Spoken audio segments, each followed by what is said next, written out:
नमस्कार बच्चों। आइए सुभाषितानी पाठ से अ, श्लोक क्रमांक 9 तथा 10 की व्याख्या देखें। इस श्लोक में महान व्यक्तियों के विषय में चर्चा की गई है कि परिस्थितियाँ चाहे विपरीत हों चाहे अनुकूल हों, महान व्यक्ति का के व्यवहार में कोई परिवर्तन नहीं होता है। तो संपत्तौ च विपत्तौ च महताम एक रूपता, संपत्तौ च विपत्तौ च महताम एक रूपता, उदये सविता रक्तो रक्तश्च अस्तमये तथा, उदये सविता रक्तो रक्तश्च अस्तमये तथा। संपत्तों का अर्थ होता है, संपत्तों माने धनवान होने पर, संपत्ति आने पर अर्थात धनवान होने पर। विपत्तों विपत्तों का अर्थ होता है धनहीन होने पर। संपत्तों में धनवान होने पर, विपत्तों धनहीन होने पर। इसका अर्थ, विपत्ति का अर्थ मुसीबत भी होता है, मुसीबत आने पर या धनहीन होना अपने आप में मुसीबत का पर्याय है।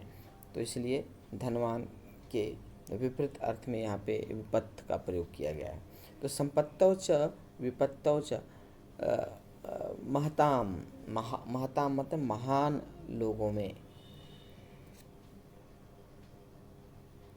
एक रूपता एक समान होती है। उदये, उदय मतलब कि उदय होने पर, उगने पर। सविता का अर्थ है सूर्य। रक्त, रक्त मतलब लाल। रक्तश्च और लाल, अस्तमय तथा अस्त होते समय।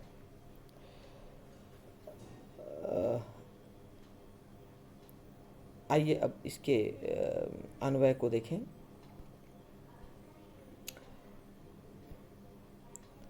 महताम संपत्तौ विपत्तौ च एक रूपता भवति। महताम मतलब महान व्यक्तियों के लिए, संपत्तौ विपत्तौ च धनवान होना और धनहीन होने में एक रूपता होती है, एक समान होती है, अर्थात उनके व्यवहार में कोई परिवर्तन नहीं होता है, एक बराबर होता है। उनके लिए धनवान होना और धनहीन होना दोनों एक समान है। धनवान अथवा धनहीन होने पर उनके व्यवहार में कोई परिवर्तन दिखाई नहीं देता। तो महताम संपत्तौ विपत्तौ च एक रूपता, महान व्यक्तियों के लिए संपत्ति होना और संपत्ति से हीन होना एक समान है। यथा सविता उदये रक्तः भवति, जैसे सूर्य उदय होने पर रक्तः भवति लाल होता है, तथा अस्तमय च रक्तः भवति, वैसे ही अस्तमय माने अस्त होते समय, अस्तांचल की ओर जाते समय, अस्त होते समय च रक्तः भवति भी लाल ही होता है। जैसे सूर्य उदय होने पर जैसे लाल होता है, वैसा ही सूर्य अस्त होने पर भी लाल होता है। तो उदय उदय प्रतीक है संपत्ति का और अस्त प्रतीक है संपत्तिहीनता का। तात्पर्य उदय होना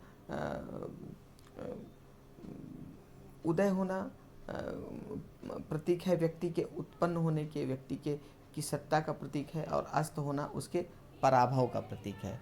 लेकिन अस्त और जैसे उदय में सूर्य लाल होता है, अपनी मुस्कान को बिखेरता है, वैसा ही मुस्कान वो अस्त होते समय भी लाल किरणों के रूप में बिखेरता है। तो सूर्य के लिए उदय अथवा अस्त होने से उसके व्यवहार में कोई परिवर्तन नहीं होता। तो आइए अब इसके भाषिक तत्वों को देखें। संपत्तौ, संपत्तौ में सप्तमी का प्रयोग है, संपत्ति इकारांत, इकारांत का सप्तमी होता है संपत्तौ। विपत्तौ, विपत्ति में भी विपत्ति इकारांत का सप्तमी विपत्तौ।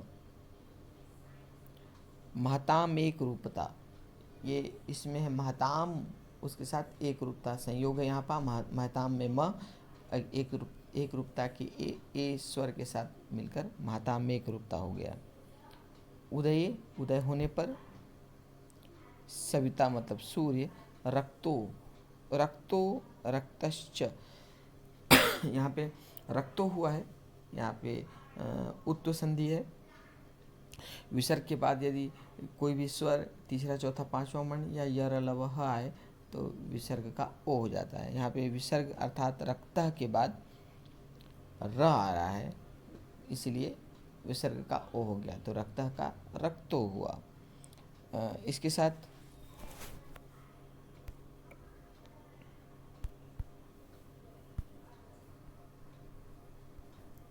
रक्तः के साथ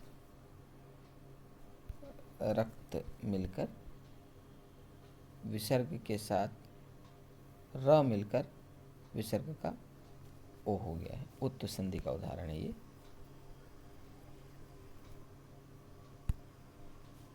उसी प्रकार महताम एक रूपता, इसमें महताम के साथ एक रूपता।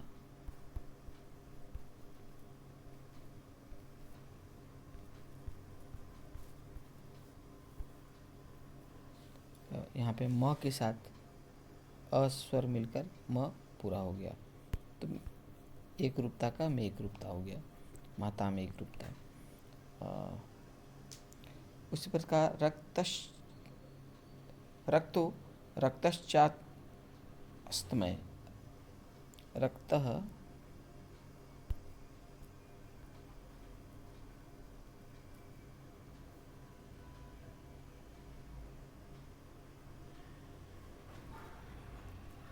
च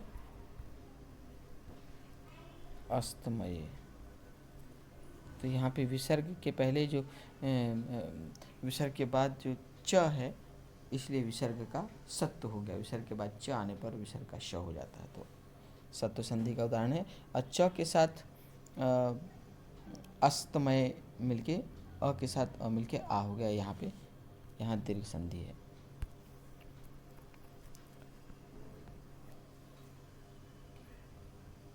तो इस प्रकार इस श्लोक का अर्थ आप लोगों को समझ में आ गया होगा। अब बढ़ते हैं आगे अगले श्लोक पर। अगला श्लोक, विचित्रे खलु संसारे नास्ति किंचित निरर्थकम, अश्वश्चेत धावने वीरः भारश्च वहने खरः। विचित्रे खलु संसारे नास्ति किंचित निरर्थकम, अश्वश्चेत धावने वीरः भारश्च वहने खरः। विचित्रे खलु, खलु मतलब निश्चय ही, विचित्रे माने विचित्र, संसारे माने संसार में। संसारे का विशेषण है विचित्रे, संसार की विशेष संसार में, कैसे संसार में, विचित्र संसार में, इसलिए संसारे के ही स्वरूप में सप्तमी में विचित्र भी आया है। किंचित माने कुछ भी, निरर्थकम माने बिना अर्थ का नहीं है, अर्थहीन नहीं है, बेकार नहीं है, व्यर्थ नहीं है। अश्वश्चेत, यदि अश्व धावने वीर, दौड़ने में वीर है, यदि अश्व दौड़ने में वीर है या उपयोगी है। भारश्च वहने खरः, भारश्च माने बोझा, वहने माने ढोने में, खरः गधा वीर है। जिस प्रकार दौड़ने में घोड़ा वीर है, वैसे ही भार ढोने में गधा वीर है। मतलब कहने का तात्पर्य, इस संसार में हर एक वस्तु या हर एक जीव अर्थ से युक्त है, अपने किसी खास उद्देश्य से उसकी रचना हुई है, कहीं ना कहीं वो गुणों से युक्त है, उपयोगी है, चाहे वो घोड़ा ही क्यों ना हो और हाथी ही क्यों ना हो। तो आइए इसके अर्थ को देखें, अन्वय को देखें पहले। विचित्रे खलु विचित्रे संसारे, विचित्रे संसारे अर्थात विचित्र संसार में खलु किंचित निरर्थकम नास्ति, निश्चय ही, किंचित माने कुछ, निरर्थकम नास्ति अर्थहीन नहीं है। विचित्र संसार में निश्चय ही कुछ भी निरर्थक नहीं है, कुछ भी अर्थहीन नहीं है। विचित्र संसार में निश्चय ही कुछ भी व्यर्थ नहीं है। अश्वश्चेत धावने वीरः, यदि अश्व घोड़ा दौड़ने में वीर है, तर्हि भारस्य खरः वीरस्ति, तो बोझा ढोने में, भार वहन करने में गधा वीर है। यदि दौड़ने में घोड़ा वीर है तो भार ढोने में गधा वीर है।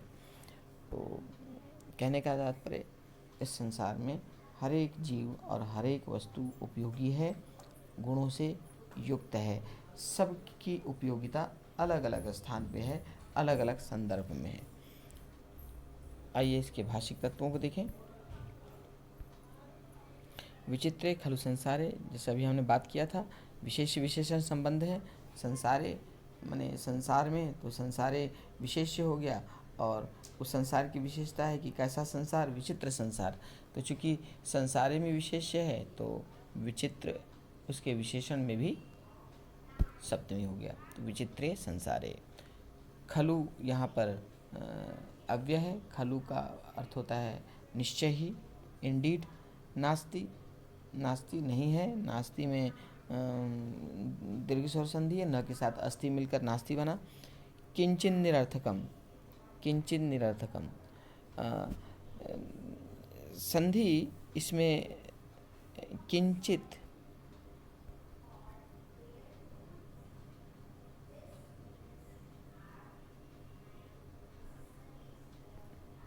के साथ निरर्थकम। अब यहाँ पे देखिए, किंचित के त के साथ निरर्थकम का न मिला है। तो व्यंजन संधि में त के साथ यदि न मिलता है तो त न में बदल जाता है, या त के साथ ल मिलता है तो त ल में बदल जाता है। अर्थात त के साथ न या ल मिलता है तो त मिलने पर त न में बदल जाएगा, और ल मिलने पर त ल में बदल जाएगा। को किंचित का जो त है वो निरर्थक मिलने पर, न मिलने पर न बन गया, इसलिए यहाँ पे किंचिन निरर्थक हो गया। मतलब न की का आगम हुआ है त के स्थान पे, तो ये दो बार न हो गया। किंचिन निरर्थकम, त के साथ न मिलकर त का न हो जाना। न द्वित्व हो जाता है उस स्थिति में यदि त के साथ न मिलता है तो। निरर्थकम अर्थात न अर्थकम, जिसमें इसका कोई अर्थ नहीं है। अश्वश्चेत, अश्वश्चेत अश्व के साथ चेत मिलके अश्वश्चेत हुआ है। विसर्ग के बाद च मिलने के कारण विसर्ग का सत्व हो गया है, तो यहाँ तालव्य श आया है विसर्ग के स्थान। धावने मतलब दौड़ने में वीर माने वीर है, उपयोगी है। भारत से वहने, भार को उठाने में, ढोने में। खर माने गधा। तो इस प्रकार भारत से वहने, तो भारत से वहने को यदि हम समास कर लें तो ये हो जाएगा भार वहने। तो भारत से वहने में सप्तमी के षष्ठी तत्पुरुष का प्रयोग हो, भारत से वहने, भारत से वहने। इसका जब समास होगा तो हो जाएगा भार वहने।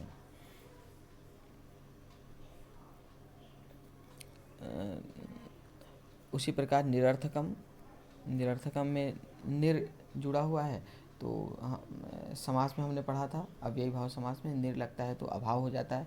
तो निरर्थकम मतलब अर्थस्य अभाव, निरर्थकम। तो ये सुभाषितानी के श्लोक पर का यह अंतिम श्लोक था।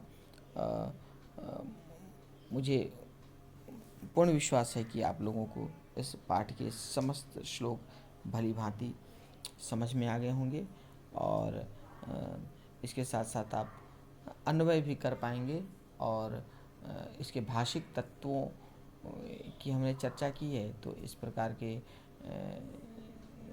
जो